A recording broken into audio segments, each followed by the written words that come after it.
I always thought confidence was attractive. Maybe that's how she got me in the first place. She said it right to my face, too. It wasn't a whisper, not something tossed off in passing. No, it was clear, deliberate, like a dare.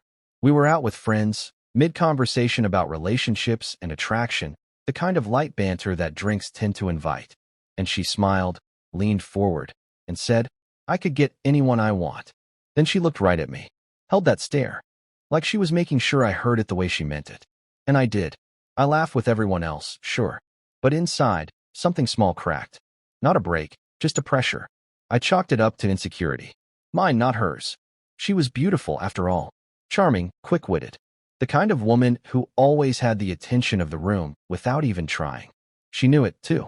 She carried it like perfume, effortless and present. That night, on the drive home, I asked her about it. Not accusingly. Just curious. You meant that? That you could get anyone you want? She smirked, looked out the window for a beat. I'm just saying if I wanted to, I could. Doesn't mean I would. It hung there in the car like fog.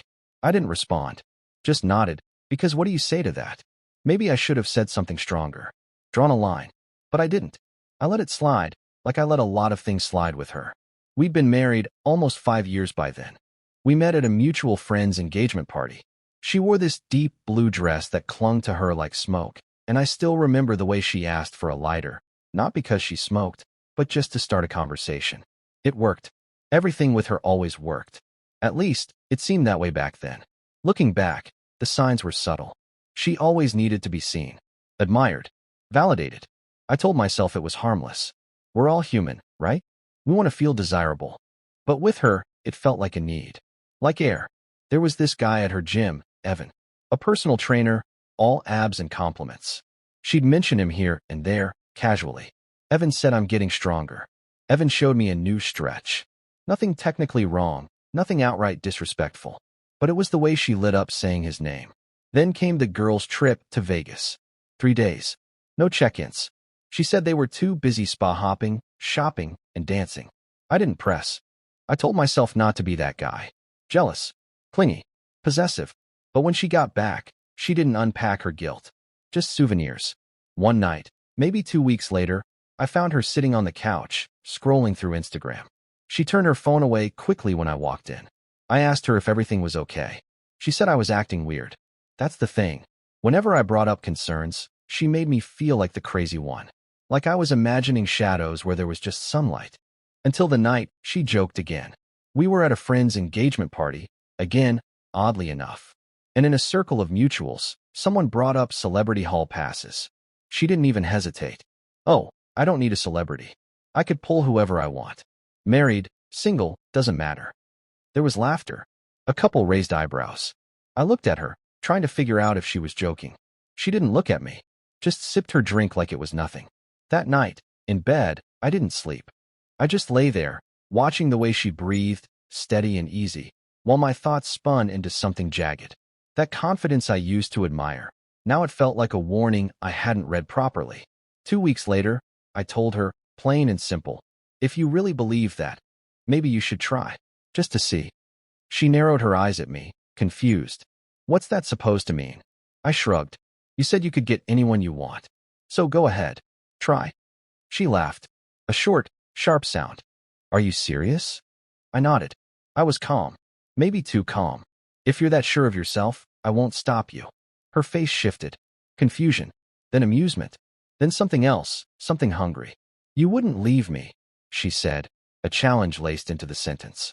I just said, we'll see. That conversation marked a shift. Something unspoken settled between us, and we both pretended it didn't. She thought I was bluffing. I thought I was giving her enough rope to tie her own fate. I wish I could say it ended right there. That she folded, laughed it off, reassured me. But that's not how it went. She started dressing differently. Tighter dresses. More makeup. She stayed out later. Took more solo time. She thought I wasn't watching. But I saw everything. The texts. The subtle smiles at the gym. The changed passwords. The nights she said she was with friends, but came home smelling like cologne I didn't own. I didn't accuse. I didn't confront. I let her have the fantasy.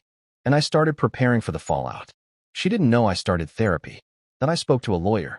that I quietly updated my accounts and untangled the shared web we'd spun together. She didn't see the man I was becoming in the shadows of her game. I just watched and waited. She didn't fall all at once. It was gradual, a slow unraveling. The kind you don't notice until the thread is already at your feet. The first time she came home at 2 a.m., she didn't bother to lie. Just said she'd lost track of time. Makeup smudged, heels in her hand, eyes bright like she'd just remembered what freedom tasted like. I didn't ask questions, didn't interrogate. That, more than anything, made her uneasy. When you're expecting a fight and get silence instead, it shakes you. She started picking little arguments. You've changed. You're distant. Why don't you touch me like you used to? The irony wasn't lost on me. She was trying to provoke the man she thought she could manipulate, but I was no longer trying to win her back. I was just watching the slow-motion collapse of a woman who thought the world revolved around her charm. One night, maybe a month after that talk, our nonchalant go-ahead-and-try dare, she came into the kitchen while I was cleaning dishes. She leaned against the doorway in one of those silk robes she used to reserve for date nights. She said, "If I cheated, would you even care?" I kept washing the plate in my hands. Didn't look at her.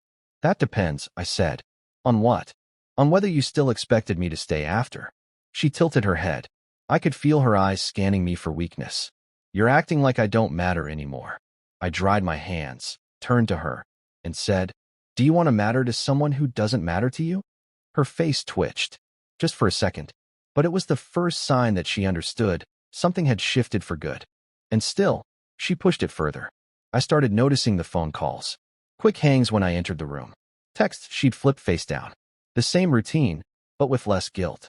Less effort to hide it. Almost like she was daring me to call her out. Like she wanted me to. But I didn't. I let her live in that illusion. Because I wasn't going to argue for a seat at a table I helped build. Then came the dinner. A networking event, she said.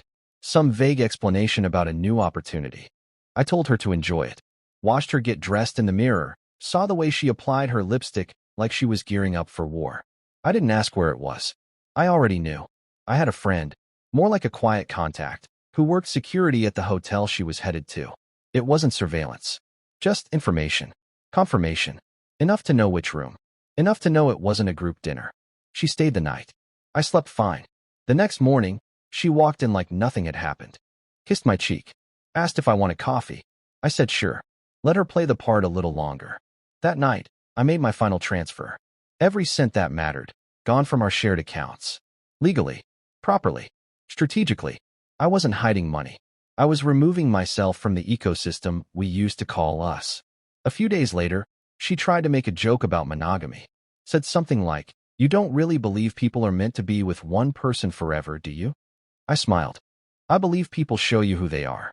The question is whether you're willing to see it. That time, she didn't laugh. We grew cold in the weeks after. Still shared a house, still passed each other in the hall, still said good night like we meant it. But it was dead.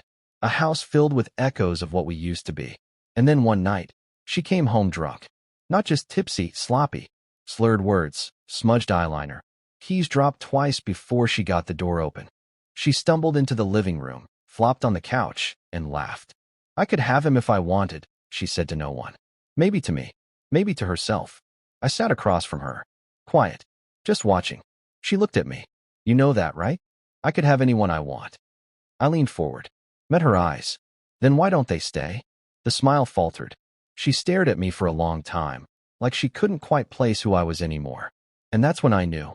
I was already gone. She thought this was still a game.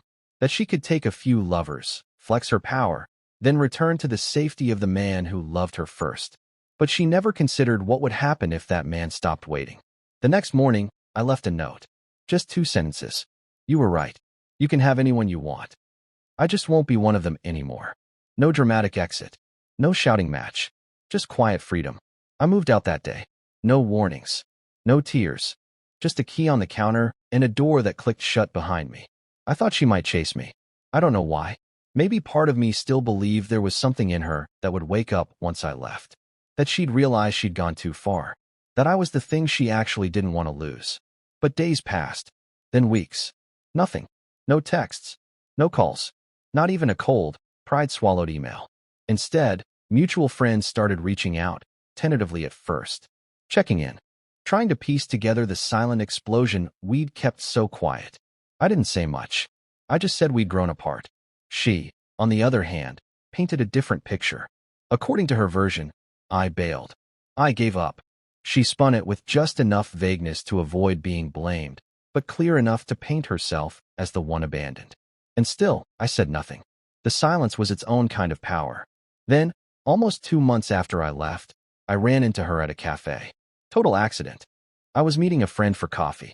She walked in with 2 other women, well-dressed, laughing, carefree. When she saw me, the sound caught in her throat. Just for a second, she walked over. Casual. Performed calm. You look different, she said.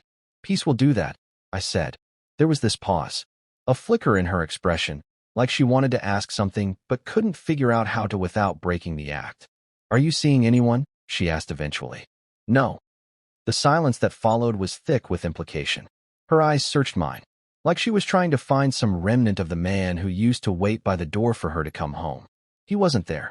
She smiled, half-hearted. You always were the stable one. And I just said, yeah, I was. She didn't sit down, just nodded, turned, and walked back to her table. I watched her rejoin her friends, laugh too loudly, swipe on her phone like she hadn't just stalled in front of the one person who used to know her best. Later that week, she texted me. I miss you sometimes. Just thought you should know. I stared at the screen for a long time. Did I miss her?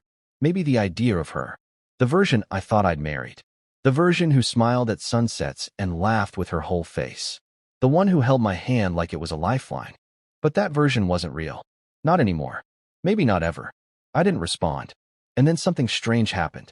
I started hearing things from people we used to know. Quiet observations. How she seemed off. How she bounced from man to man, none lasting more than a few weeks. How the sparkle had dulled just a little.